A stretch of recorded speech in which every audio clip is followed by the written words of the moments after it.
કપડો હોય, એની ઉપર ખેર હોય, પેલા કપડામાં ખેર આવતી હતી ને, એને કાઢી નાખે અને એકદમ કપડું મેલ રહિત ખેર રહિત હોય અને પછી તમે જે રંગની અંદર બોળો એ રંગ એને લાગી જાય. અને મેલો હોય ને તો ગમે એટલો પાકો રંગ હોય ને તો પેલાની અંદર બોળો ડુબાડી દો, ઉપરથી જોવો તો કે હા રંગ લાગી ગયો, પણ ઊંચું કરો તો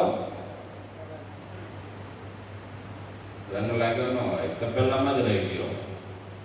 એમાં સત્સંગ રૂપી તપેલું છે, એની અંદર આપણે અહીંયા આવીએ અને બેસીએ, પણ જો આપણા અંતકરણની અંદર મેલ હશે, મેલું હશે તો સત્સંગનો જ્ઞાનનો રંગ લાગતો નથી. તો અહીંયા એટલે શાસ્ત્રો સંતો કહે છે પ્રથમ તમારા જીવનની અંદર શું કરો? અંતકરણને શુદ્ધ કરો તો ભાગવતનો રંગ લાગશે. જીવનની અંદર, મનની અંદર કોઈ કામના ન હોય, કોઈ રાગ ન હોય, કોઈ આસક્તિ ન હોય. પરીક્ષિત રાજાને કેમ રંગ લાગ્યો? કે એમણે બધું છોડી દીધું, રાજપાટ બધોય ધન સંપત્તિ છોડીને ગંગા કિનારે અનશન વ્રત લઈને બેસી ગયા અને એમને પછી ભાગવતનું જ્ઞાન થયું, મોક્ષની પ્રાપ્તિ થઈ. આપણે કેટલા ભાગવત સાંભળીને કહે છે કે નહીં? એક જ વાર સાંભળવાથી પ્રેતયોનીની અંદર ધંધુકારી હતો, ભૂત થયેલો, એની પણ મુક્તિ થઈ ગઈ. તો આપણે ભૂત કરતા હારા છે કે મોડા? એ વિચારવું જોઈએ કે આપણને કેમ આ ભાગવતનો રંગ લાગતો નથી, આપણો કેમ ભય દૂર થતો નથી? કંઈક કમી હોય ને તો એ કમીને દૂર કરીએ છીએ. તો અહીંયા હવે આ શ્રીમદ ભાગવત શાસ્ત્રની અંદર આપણે શ્રવણ કરી રહ્યા હતા. કાલના પ્રસંગની અંદર સ્વાનકજી શુદ્ધિને પ્રશ્ન કરે છે અને જે પ્રશ્ન સ્વાનક ઋષિએ શુદ્ધિને કર્યા હતા એ જ પ્રશ્ન પરીક્ષિત રાજાએ સુખદેવજીને કર્યા. એટલે સ્વાનક ઋષિ કહે છે જે શુદ્ધિ કહે છે કે જે પરીક્ષિત રાજાને સુખદેવજીએ જ્ઞાન આપ્યું હતું એ હું તમને સંભળાવું છું. અને એ જ્ઞાન કયું હતું? શ્રીમદ ભાગવત શાસ્ત્રનું. પછી અનેક પ્રકારના પ્રશ્નો આગળ કરતા જાય છે અને એના ઉત્તરો આપતા જાય છે.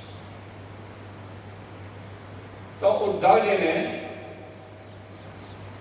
વિદુરજીએ ભગવાનની લીલા વિશે જે પ્રશ્ન પૂછાતા એ પ્રશ્ન આપણે શ્રવણ કર્યા. અને પછી અંતમાં ઉદ્ધવજીને કહે છે કે જે ભગવાને તમને જ્ઞાન આપ્યું હતું એ જ્ઞાન મને આપો, એ ઉપદેશ મને આપો, કે છે મારું હું કલ્યાણ કરી શકું. પરંતુ જ્યારે ઉદ્ધવને ઉપદેશ આપતા હતા ત્યારે ભગવાને કહ્યું હતું કે આ જ્ઞાન છે એ મૈત્રેય ઋષિ છે, મૈત્રેયજી એ વિદુરજીને આપશે. કોણ કહે છે? ઉદ્ધવજી કહે છે. એટલે વિદુરજીને કહે છે કે તમે હવે મૈત્રેય પાસે જાઓ અને એ તમને ઉપદેશ આપશે.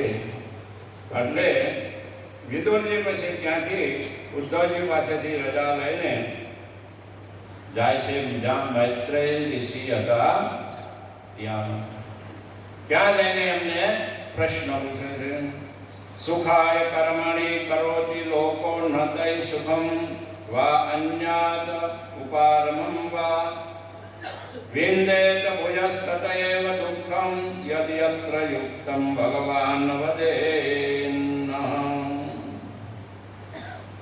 વિદુરજીએ મૈત્રેયજીને પૂછ્યું કે આ જગતની અંદર લોકો સુખી થવા માટે કર્મ કરે છે. બધા કામ કેમ કરે છે?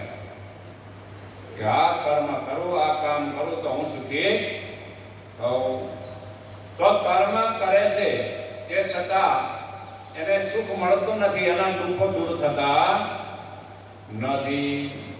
કે થાય છે સવારથી સાંજ સુધી કર્મ કરતા જ રહે છે. બધા ઘણા જીવે ત્યાં સુધી કર્મ કરે પણ કોઈ ને કોઈ દુઃખો જીવનની અંદર કહે છે આવા જ કરે છે.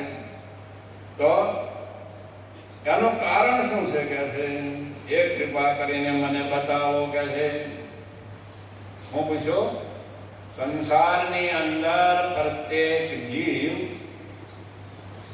સુખી થવા માટે કર્મ કરે છે અને દુઃખથી છૂટવા માટે, કે અમારા દુઃખો છૂટે અને સુખ મળે. તો એનો ધર્મશાસ્ત્રની અંદર બહુ સુંદર કહ્યું છે, સુખાર્થા સર્વભૂતાનાં મતાઃ સર્વાઃ પ્રવૃત્તયઃ સુખમ ચ ન વિના ધર્મ તસ્માत् ધર્મ કરો ભવેत्. સુખાર્થા સર્વભૂતાનાં મતાઃ સર્વાઃ પ્રવૃત્તયઃ. સંસારની અંદર જેટલા જીવો છે એ બધાય લોકો સુખી થવા માટે જ કર્મ કરે છે. કોઈને દુઃખ જોતો નથી, એના માટે કર્મ કરતા નથી. તો કેમ સુખ મળતું નથી, દુઃખ કેમ જતા નથી? તો હું કહે છે, સુખાર્થા સર્વભૂતાનાં મતાઃ સર્વાઃ પ્રવૃત્તયઃ સુખમ ચ ન વિના ધર્મ. ધર્મનું પાલન કર્યા વગર સુખ મળતું નથી.